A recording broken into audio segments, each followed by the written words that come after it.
early in the season, but then that Alabama game was just an exclamation point on his Heisman Trophy run because the kid is just excellent. He sliced and diced Alabama. He ran when you needed to, so he showed off. Not only is he an excellent pocket passer, but he has mobility. I believe both Patrick Mahomes and Lamar Jackson are younger than him, so that's interesting. But yeah, Burrow should definitely be the top pick. Whether it's the Bengals or another team trades up to get the number one pick, it's going to be Burrow, their number one overall.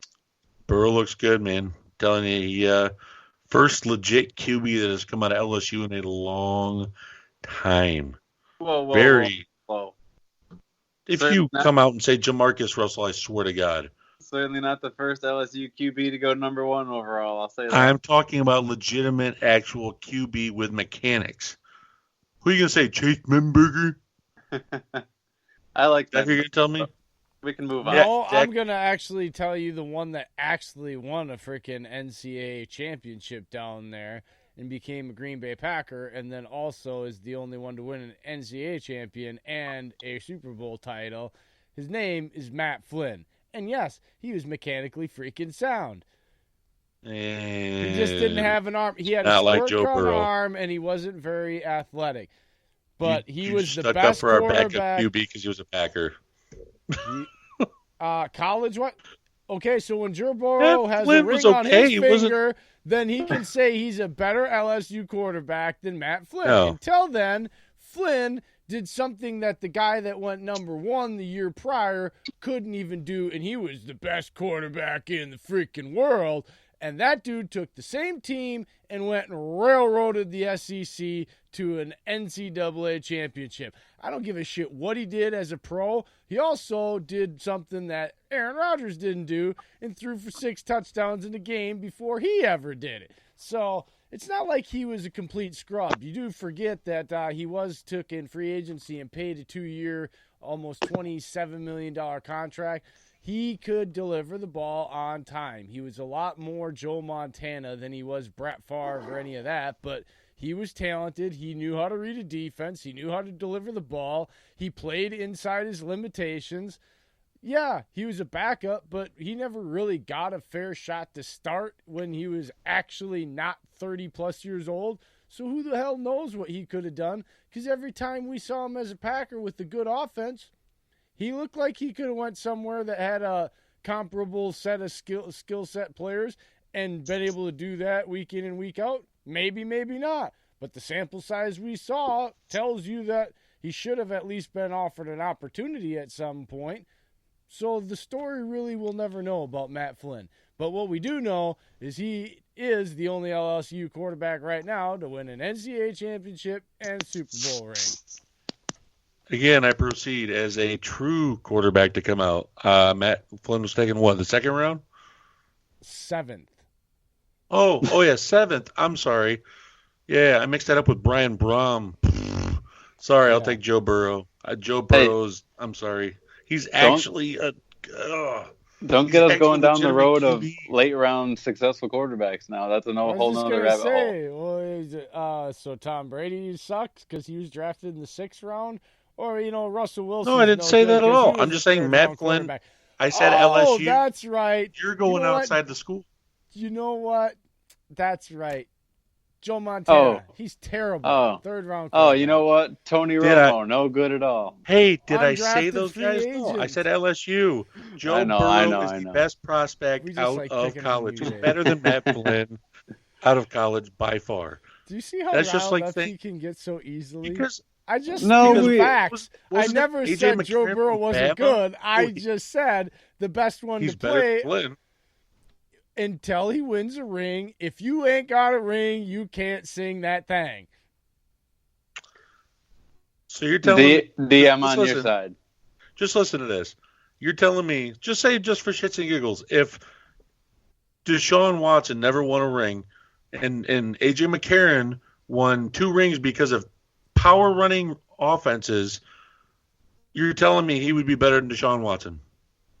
Out of college. I bet you he'd go into the College Football Hall of Fame before Deshaun Watson. That's a bunch of it's just the way it works, buddy.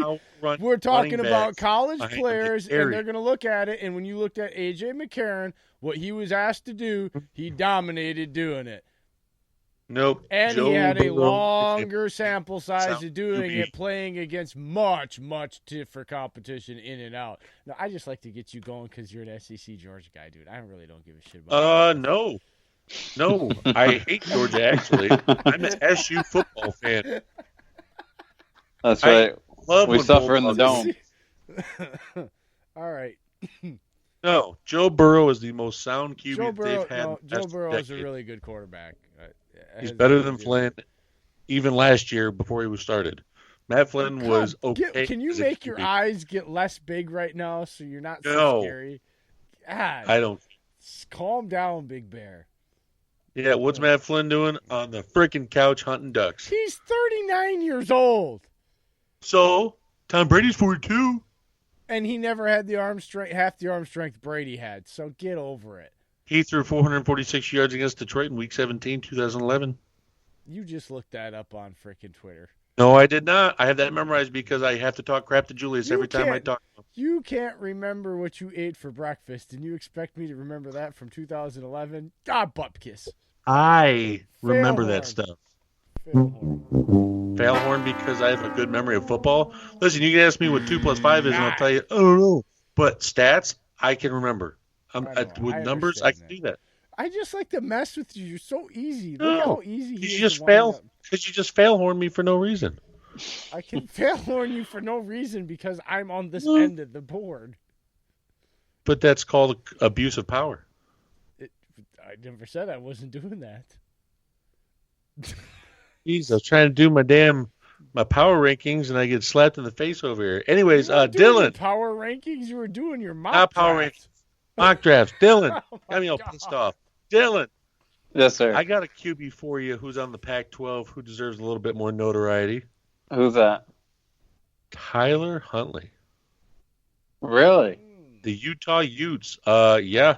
14 touchdowns, 2 interceptions, 75% completion percentage. Yeah, to me, he deserves more notoriety than Herbert. That's okay. That's a good name. I do, good stats. I can't say I honestly haven't been watching a lot of Utah games this year, but how dare you? But yet you watch Arizona State smoke Oregon. No, I haven't actually. I'll be fair and completely admit I've made it through maybe one NFL night game thus far, and that's because I fell asleep at halftime and woke up in the fourth quarter. How dare you? It's been a bad year for me in night games. That's my top guy, Joe Burrow, folks. I just wanted to bring up a notoriety of Tyler Huntley. Utah's currently rated 6th. If they beat Oregon in the final matchup for the Pac-12, I think that they could sneak in if the right dominoes fall, Dillon. It's going to take quite a few dominoes. I think the committee Georgia definitely has to a face hard LSU. on for. Yeah, that's true. But I mean, LSU doesn't necessarily have to win this game. We'll see how much effort. We'll see, who plays, who doesn't, all that sort of thing. But it's the SEC title. He has to. No, LSU is locked into the playoffs, like whether or not they win this game versus Georgia. So I'm just saying. To beat them so hear the Bulldogs cry. We'll see. I think Georgia and Utah, Clemson, Ohio State. Clemson's there. They're defending national champs and undefeated. They're going to be in there. So Ohio State, they'll be in there. Yeah. If they slide in Bama at the last week, Dillon, I'm going to be so pissed. And that's what I'm saying. I mean, Bama's right there as well. So let's go Auburn, War Eagle. Anyways, let's get on to our rundown plan. Dave had to deviate a little bit to get on that mock draft a little bit. Wanted to get some little exposure to the NFL draft for these mathematically eliminated teams. No, I love it. I think it's always a good time to talk NFL draft. It's one of my favorite times of the year. If you talk to anyone I know, it's a big deal, man. April's definitely about scouting. Jay, what? There's just something about watching men run 40 yards in shorts that I just love every year. Rich Eisen. Listen, no one runs a better 40 in a suit. Do you know what we're going to do this year? We're going to have each of us run a 40. No, oh, God. Oh, yes. I am not Dave, doing it. You are running a 40. I have ankle surgery I have to have in January, you jerk. Let me say this, because I can't run until, I don't know, probably somewhere middle of June, maybe beginning of July when the snow melts. So you'll have plenty of time to heal, jackass. I ain't running no damn 40. I'm sorry. No. I ran enough in the Army. No thanks. Yeah, I think I ran in the 5s, and that was in high school. Still had Brad Argyle beat. What? On a brand new track. What did you just say, Busby? I'm a slow MFer. I'll say that much. You got stride, though. Yeah, I'm quicker than I am fast. I'm like Julian Edelman. Dude, that's terrible. Because I'm quick and fast. Well, I'm going to smoke you out the gate and then burn you on the long run. Well, I'm going to subtly trip you. My legs move too fast for that shit. I might break your ankle. No, I'm not kidding, Jay. I have to have reconstructive ankle surgery here soon. You told me about you're getting the Ebron. Plenty of time to heal. No, I found out today I got 2 fractures in my left ankle, guys, and no cartilage left in my left ankle. Yeah, that's what I get for being a sprightly big guy in the Army in those freaking military boots, doing those rucksack marches and the runs, and yeah, my big butt wore down my knee and my ankle joints. I'm done. Jumping around in the backwoods of Georgia. That's how Edward Snowden got hurt. You know that. Well, he deserved it. I was playing with cottonmouths. But speaking of 40s, guys, this is actually a pretty good transition because we can go into who balled out, Jay, if you like, after this. We're going to take a break right now because it's been an hour and we haven't paid any bills. Well, real quick, Maurice Jones-Drew was on the radio today. He was talking to... Oh, God, what bias crap did he spit out now? Well, he was talking to Rich Eisen, obviously, about the Rams-Ravens game because he's a Rams commentator.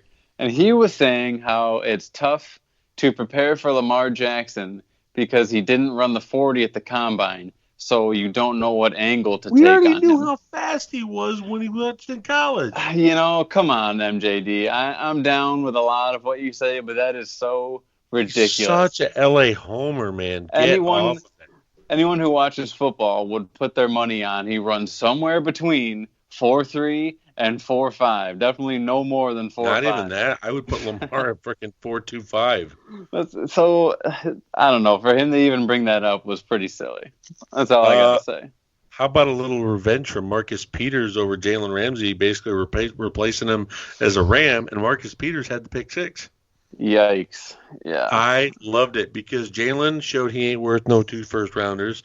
Marcus Peters got sold for what, a 5th?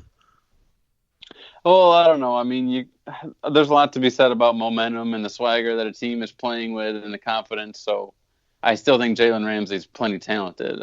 Marcus Peters has 3 pick 6s as going to the Ravens. Yeah, it definitely has also a lot to do with the pressure that's happening up front. So. Well, maybe if Aaron Donald earned his paycheck. Oh, all right. Break time, Jay. Thank you.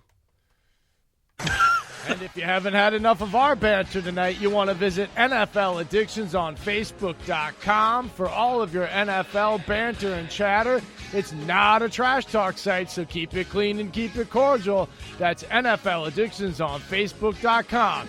And if you still got an itch to scratch when you're done with that, you want to visit Raz Addictions on Facebook.com for their version of the raffle for all kinds of cool prizes, even a chance at winning some cash. You buy a $10 raffle ticket for a chance at winning $100. That's a chance at making 10 times your money. It don't get any better than that. That's Raz Addictions on Facebook.com for a chance at all kinds of cool prizes. Tell them what you've won, Dave. I've won everything from tailgating barbecue sets that I have a Packers one that I won, folks, for $400. I put $40 down on the spot. I won it, and it was out of 20 spots. It's really worth it. I've also won helmets that are signed. I've won banners that are signed. I've won memorabilia rings. I've won footballs that are signed and other Packers knickknacks because that's my team. But go ahead and check them out. Cheap, affordable prices for certified, authentic stuff. That's Raz Addictions on Facebook.com. Go there, play, and win. And as always, you can follow us on Twitter at First and Goal Pod, myself at UPJ33, Dave